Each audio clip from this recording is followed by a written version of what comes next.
CTO of Bobble AI. We are known for our product, Bobble Keyboard.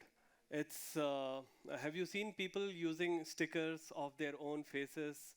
Or have any of you have heard of Bobble, used Bobble? So of hands. Okay, few of you have used Bobble. Okay, good. We have about 100 million users in India and Indonesia. Uh, and we have been innovating in this space since 2015. In fact, let me tell you about few innovations that we have done. Have you seen English language, Benglish, Tamilish language being used in other keyboards? That was the innovation that we did in India, which was then copied by other keyboards. Have you seen emoji bar on top of keyboard, where you type and the emoji gets automatically changes to make your conversation more expressive? That was another innovation that we did. Similarly, we were the first to launch stickers within the keyboard. So while typing, you get the stickers, you share it directly, express yourself in the most creative way. We were the ones to launch it. In fact, we launched multiple content into the keyboard. For example, sharing GIFs, sharing memes directly through the keyboard. All those were our innovation. In fact, uh, we have we have filed more than 40 patents in this domain, out of which 20 is granted. More than 20 is granted, and we have been filing research papers, and 10 plus has been granted so far. So I wanted to talk about the story behind how we evolved, how we started, and what was our journey, and how we optimized everything. What are the problems that we faced, and how we solved it. So it was 2014, end of 2014. We were few people sitting together brainstorming about how can we make people more creative. So we know that all of us are creative. Each one of are creative, but we don't express ourselves in the most creative way. We don't go ahead and do upload our poems, upload our paintings. So we wanted to create a tool which will make it very easy for everyone to create their own stickers, to create their own uh, avatars and share it with people. So this was a prototype that we thought of, that people will just take a photo. This was back in 2015. Right now, it's very common. Multiple such apps has been launched, but we were the one to come up with this. So we wanted to make it as a tool that, let's say, someone takes just one picture, and we will create an avatar. And that avatar can be customized. You can change the clothes, you can change the text, you can change the font, you can change the background, and then that avatar can be used to express uh, uh, used by our users to express themselves. So this was a very good idea. We thought this might work, and we started working on this.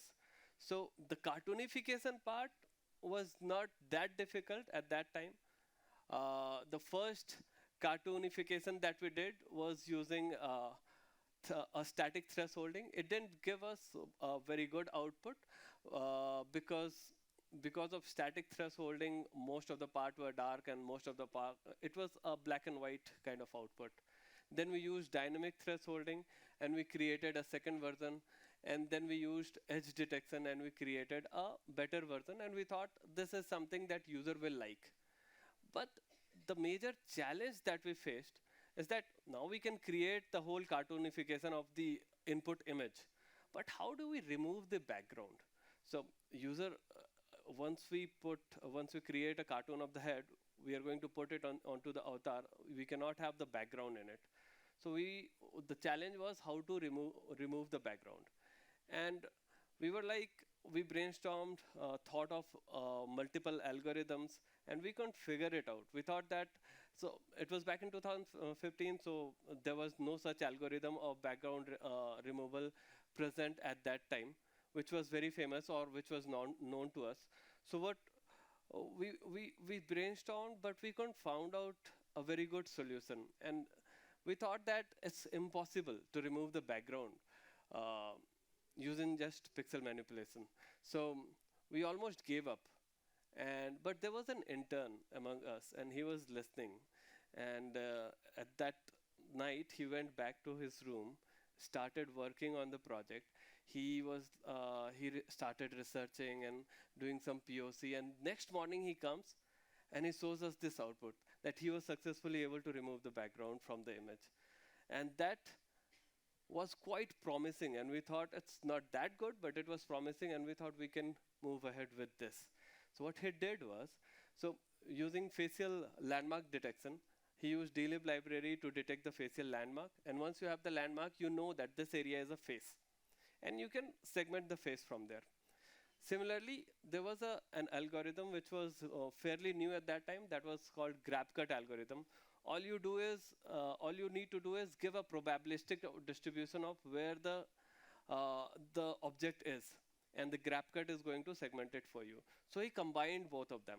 So once you know the landmark of the face, you can create a probabilistic distribution of where the hair will be.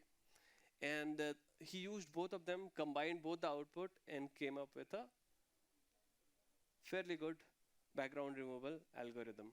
So this is the story of how we started. This made it possible, and and the first app was launched, and we became viral. So multiple people used it, they liked it, and they started sharing our product, and from there, it was just an application to create avatar and share the avatar. But we realized that people are using it during their conversation. So we found that out because we do all the decision making using our data. So data told us that people are using it during conversation. So started creating, we started making it easier for users. So we created a keyboard, and that keyboard you are doing. So now you can share the stickers during your conversation. So that was uh, one. So once we launched, so we started focusing more and more on optimization. Uh, at that time, there was a bandwidth problem, and we wrote everything in Java because Android that time only Java was there. Java was very slow. It used to take 4 to 5 seconds to create one sticker. And we were like, if this is the time it takes to create one sticker and we are giving so many stickers to user, how are we going to fix this? And we were brainstorming. And we saw at the OpenCV library, and we saw there was a shared object file in that. And we were like, how do we create this shared object of our own code base so that our processing will be faster? So there was this concept of NDK, Native Development Kit. Just like Java Development Kit, JDK, there was an NDK in which you can write the code in C++. C++ code was very fast in execution. So we translated all our code base from Java to C++, and that reduced our processing time from 4 to 5 seconds to about 1 second. So this was one optimization that we did to make it faster. Similarly, uh, and the next level of optimization came when we thought that when there was a problem that we wanted to use this. So creating a sticker is just one frame. You just create the head, stick it onto the sticker, and the sticker will be there. But then, how about a GIF which has multiple frames and which is also personalized? For that, if I take 1 second to render one frame, it's going to take 30 seconds to render one GIF because 30 frames 1 second. So, so we started innovating, and what we did was we wrote our own GPU pipeline using OpenCL and NDK, and we created this framework which was creating the stickers, rendering it within milliseconds, and that that enabled us to create GIFs on the fly. And at that time, internet was very slow, and we used to send 3 images to create one sticker from server, and we wanted to optimize that.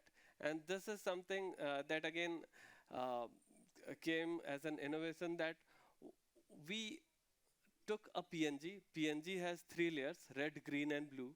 And we started putting all the three images in three layers. So instead of sending three images, we started sending only one image and extracted the layers from there and created the stickers directly. Okay, why is that tilted? Anyways, to fix the segment, the first segmentation that we did was at the time when AI was not that good. But then UNet came and there was much more innovation in artificial intelligence.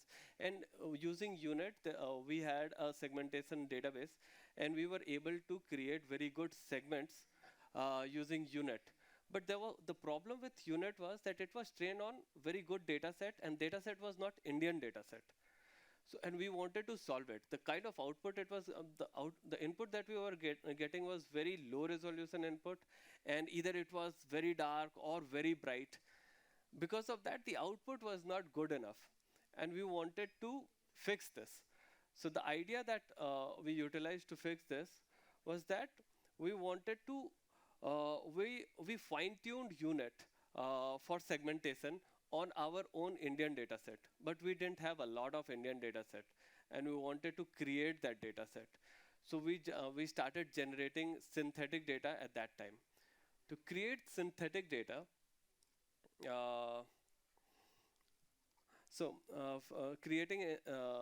we used StyleGAN.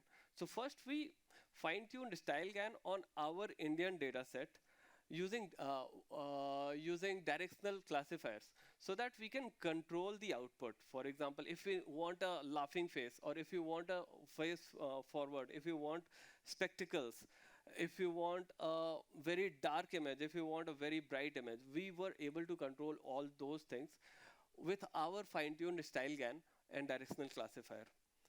We generated the synthetic data set using that. And then we used SAM, Segment Anything, a model, a very heavy model by Facebook to segment our synthetic data. And once the synthetic data is segmented, then we trained our UNet on our synthetic segmented data, and the output became much better. So this was another enhancement that we did by fine-tuning a model which was already existing and by creating our own synthetic data. Okay, till now we talked about cartoonification of the face, but the quality of a sticker was still not good. So we wanted to enhance the quality of the sticker. So enhancing using pixel manipulation was out of the picture by that time because technology has evolved.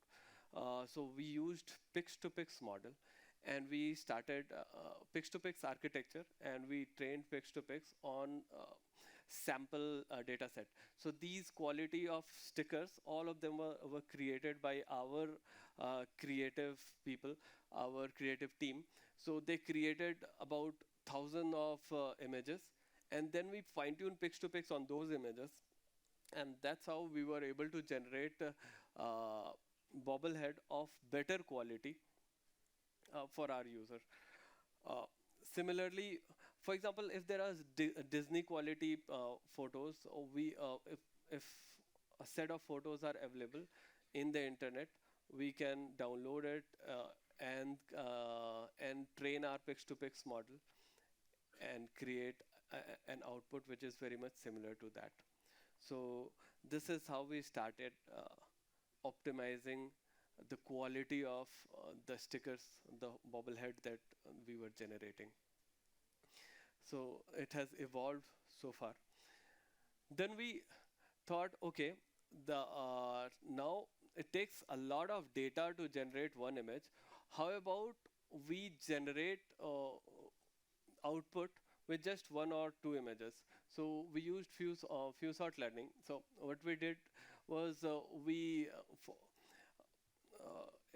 with image inversion, we found out the style GAN that we trained with multiple classifiers.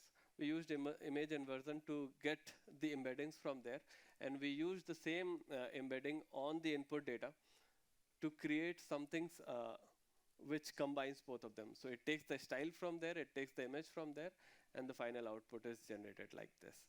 So this is how we have evolved. And the next thing was now we wanted to animate the head. So let's say if somebody is saying hey or somebody is saying no, so we wanted to implement it on the sticker. So let's say if you are sharing a sticker and we want to send an animated sticker, how do we do that? So what we this was supposed to be animating, but we used a thin plate slicing motion model, and we created similar output. So when you use this model, what you have to do is on the input, you have to provide a video of the movement. For example, if you are providing a video of nodding the head, it will implement the same thing on another face, another input face that you have provided. The problem with this method was that it was very heavy.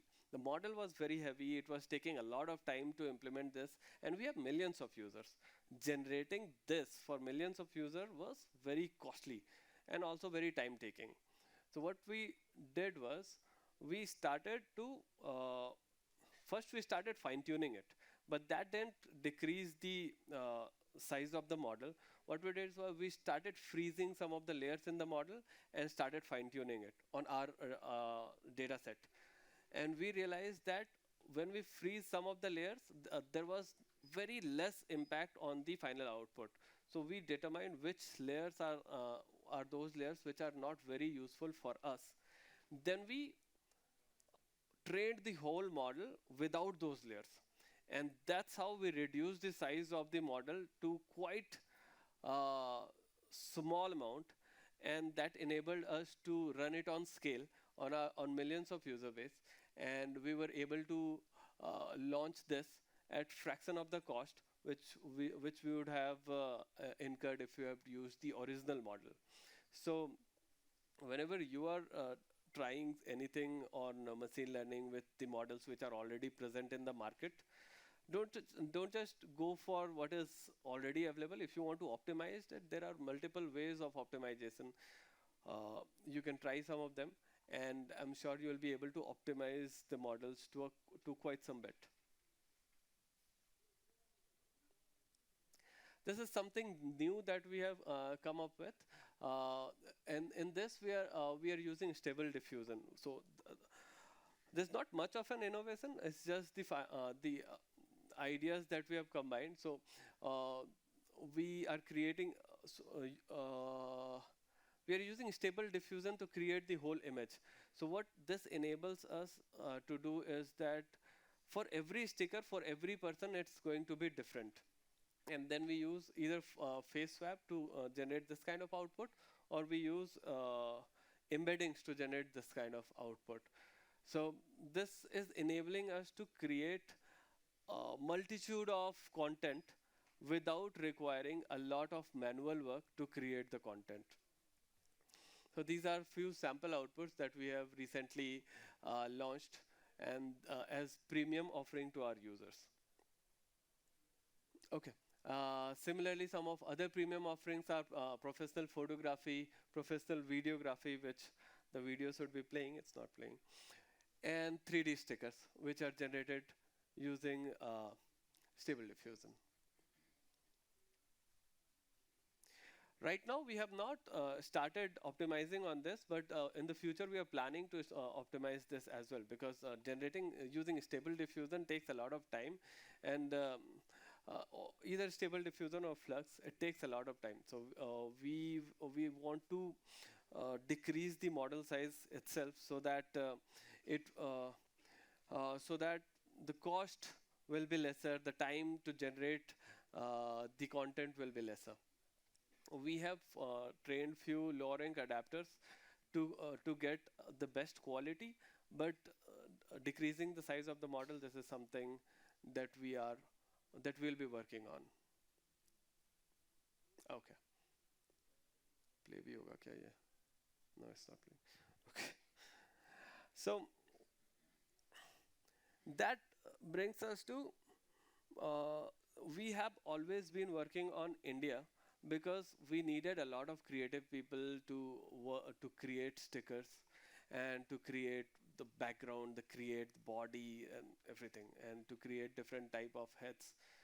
But the new generative AI has enabled us to scale it up very rapidly. So we have created a pipeline, agentic pipeline, where we just put the country name. So let's say if I am putting Vietnam, Thailand, USA, it will run an LLM model. It will determine the type of lingos that they use, the type of clothes that they wear, and how they greet each other. So it will generate all the prompts, and from those prompts, it will generate and the type of clothing that they are wearing, and from those prompts, it's going to generate images, and and from those images, the good quality image, we keep the good quality image, and the kind of output that you can see is here. So for us, we just need to put the country name, and the whole pipeline creates thousands of stickers within few hours. And this has optimized our manual operation cost by a lot. So one challenge that we faced when we were working on this was that the stickers that we make is personalized. So head is different, body is different, and background is different. Everything comes as separate layers, then they are combined together to create a sticker. But whatever is generated using generative AI, it's a single image. So we have to come up with our innovative ways to ensure when the body is generated, head is not generated, or only the background is generated, or we can generate separate background, separate foreground. All those innovations enabled us to create plenty of content in no time. Oh, it's going back. These are some of the sample stickers that we are able to generate for multiple countries.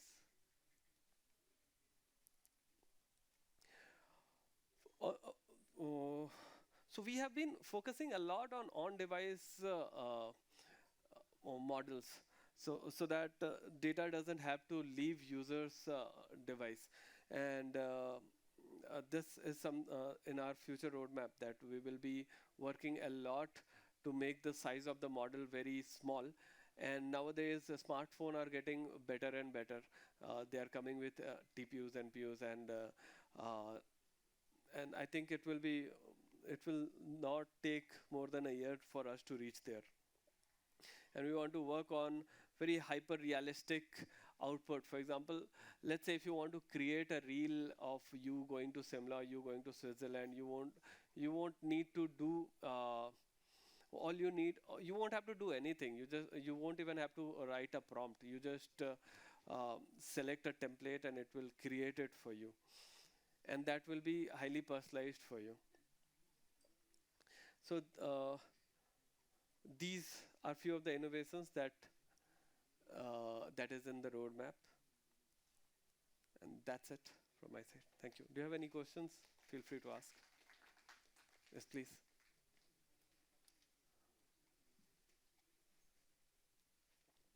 Yeah. Hey, Rahul. Thank you. That was a good talk. And yeah, I'm Saket. I write software, and I was wondering, with your plans to have on-device generation, how do you how would you ensure that your secret sauce doesn't leak out? If like people all the time, your entire moat is about having this, right, and not having it leak to other platforms like Meta or someone else copying your designs. So how do you make sure that that doesn't happen? Very good question, but it's a myth. DeepSeek R1 just released their model. DeepSeek released R1, V3 was already there. Meta has released Llama 3.0, a series of Llama. OpenAI has closed everything. Earlier it used to be open, now it's closing. And you see what's happening to OpenAI, and you see what's happening to DeepSeek. So open source models are getting, the companies are getting more valuation. In fact, your moat is never this, that how we have created this. Your moat is your user base, your moat is your feature, your moat is your networking effect. So, because the more you try to close it, mm, people will come out ways to get it out for unless you keep it in server. If so, that's my answer. Perfect. Thank you. Any more questions?